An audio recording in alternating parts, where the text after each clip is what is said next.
Hello everyone, welcome back. I hope you guys are doing great. Now today I got a question for you. Have you ever wondered what kind of a person you are? Is the glass half full or half empty?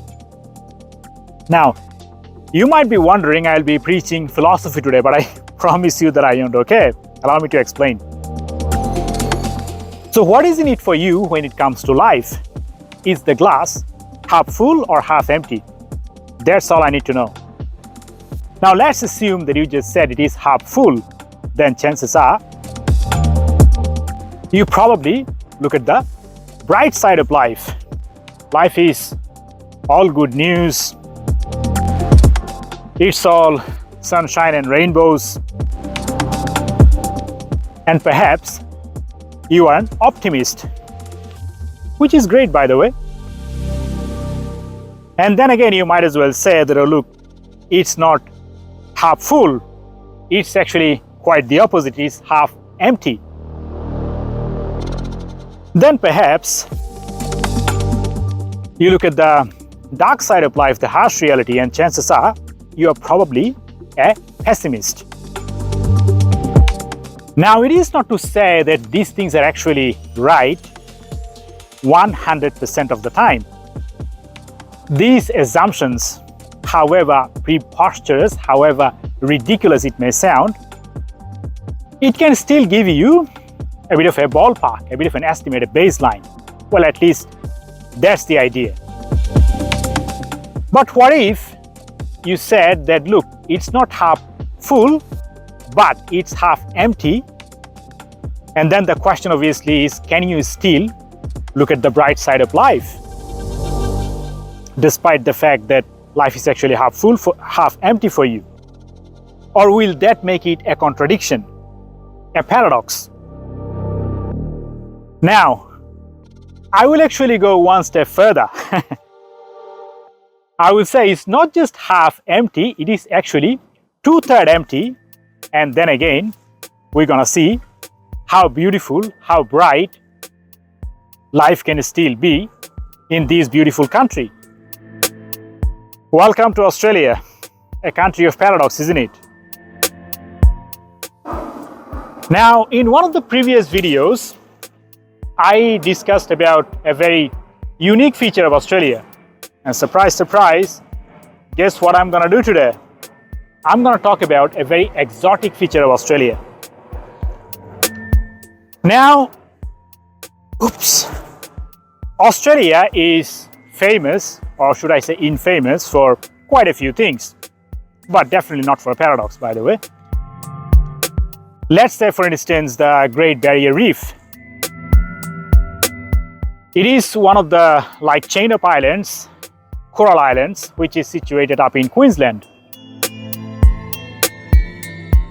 And it is very popular among the tourists, and also for a very good reason, like it is one of the 7 natural wonders on Earth. And it is the home for millions of different types of species, like exotic, endangered, what have you. Unfortunately though, I have never been there myself. The information that I'm giving you, these are actually, the common knowledge. And then we have some of the most deadliest species. Let's say, for instance, the brown snake, which is actually, native to Australia. One of the most venomous snakes on Earth. And despite the fact that these are one of the most venomous snakes, they are also very active during the day, which means you are highly likely to encounter them in your day-to-day activity. Then, of course, you have heard the most notorious criminal, right? The deadliest spiders, which are even known to be found living in people's backyard. Now, luckily though, I never encountered these deadliest spiders myself yet. But it can be very well true that some of these deadliest spiders are actually found to be living in people's backyard. So when it comes to Australia, people often talk about the koalas, the kangaroos, these deadliest spiders, these snakes, or the Great Barrier Reef. But Today, we're going to put aside all of those things. We're going to talk about a contradiction, a paradox. Is Australia a land of paradox? Is Australia a land of contradiction? If you live in Australia or if you are planning to visit this beautiful country, you might as well be happily surprised as to what I'm about to discuss. Now, one of the questions that I came across time and time again is this, that why is Australia so empty? Why is Australia so sparsely populated? Right? To put things into context, we are roughly the same size as the United States. Like we are 8 million, like Australia is 8 million square kilometers, just under 8 million square kilometers. And when it comes to the United States, it's about just over 9 million square kilometers. So in terms of the land mass, we are roughly the same size as the US. But when it comes to the population, in Australia, we have about 25 to 30 million people. And guess how many people live in the United States? A whopping 330 million people. Okay, more than 12 times the population that we have here in Australia. So in Australia, we have about 3 people per square kilometer. Only 3 people. And that's like the national average. But if you go to, let's say, one of the other states, like I'm making this video in New South Wales, but if you go to, let's say, Northern Territory, right? Do you know how many people live there? It's a very shocking figure. It's about 0.2 people live per square kilometer. Think about it this way. As far as I can see,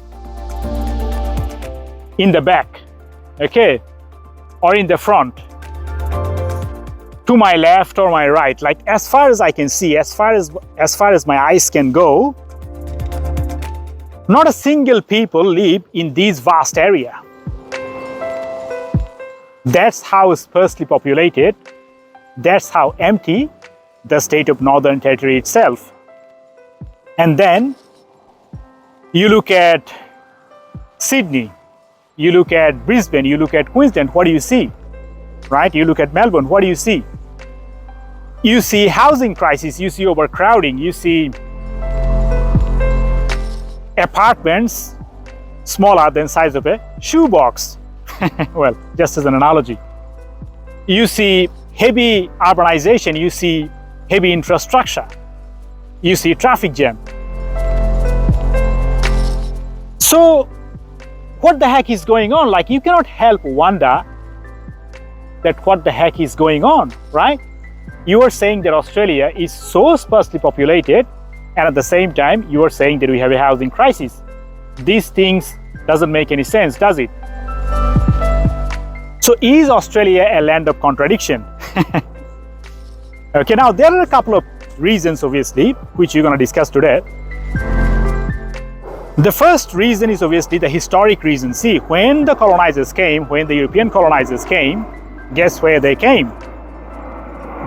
They came close to the water, the coastal towns, let's say for instance Sydney, obviously because of its geographical advantages. Like life back then were heavily reliant on fertile soil and obviously on water. Right? You can do fishing, you can do farming, you can grow produce, you can transport the goods. So all of these things, all of these economic activities needed fertile soil and water, like some 200 years ago. Obviously because lack of, like technological innovations and what have you. But some 200 years later, guess what life is like? In the rest of the world, it obviously have shifted. It has changed, but unfortunately not in Australia. Like if you think about different types of industries that we have, different types of sectors that we have, let's say that we have the tourism industry, right? The hospitality. We have aviation, manufacturing, IT, business, corporate, banking sectors. All these different industries, they're still mostly around these CBDs, like the coastal towns, Sydney, Melbourne, Brisbane, and so on. They're mostly located in and around these coastal towns.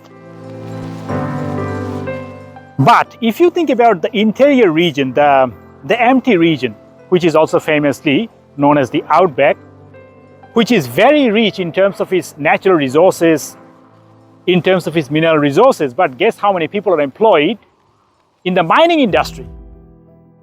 Only a tiny fraction, right? 85% of our population, like out of 30 million people that we have, roughly about 85% of this population live within around 50-kilometer radius of these coastal towns, the CBDs. Because of obviously the economic activities. So over the last 200 years, this historic pattern remained pretty much the same in Australia, in contrast to the rest of the world. So these are two main reasons as to why when we talk about emptiness, the interior region, we see like these kind of sparsely populated areas on one side and then the cramped cities on the other side. And then there is another reason, the ecological preservation. See, we just talked about the Great Barrier Reef, but that's not alone. We have also, for instance, the Uluru or Kakadu, okay?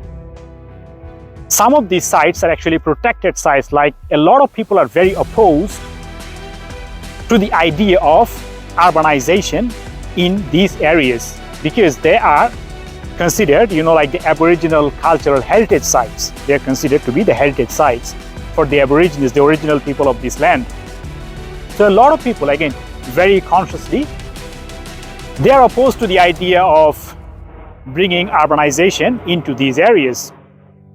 And finally, there is the environmental reason. See, this outback, the interior region, the empty region, is the soil that it has, it is actually very arid. It's actually very dry. We have the big mass of land, right? But guess what we don't have? We don't have the water, okay?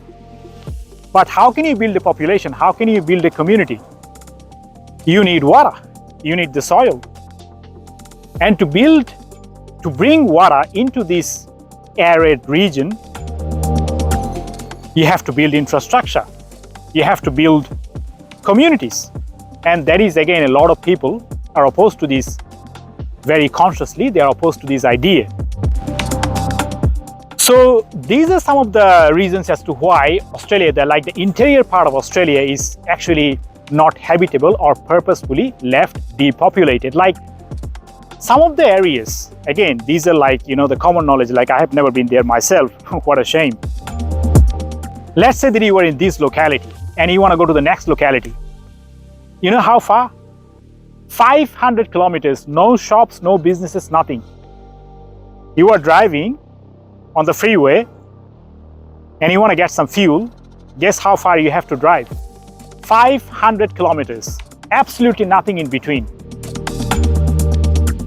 So these are some of the reasons as to why this interior part is actually purposefully left depopulated in Australia. So there you have it. There you have it, my friend.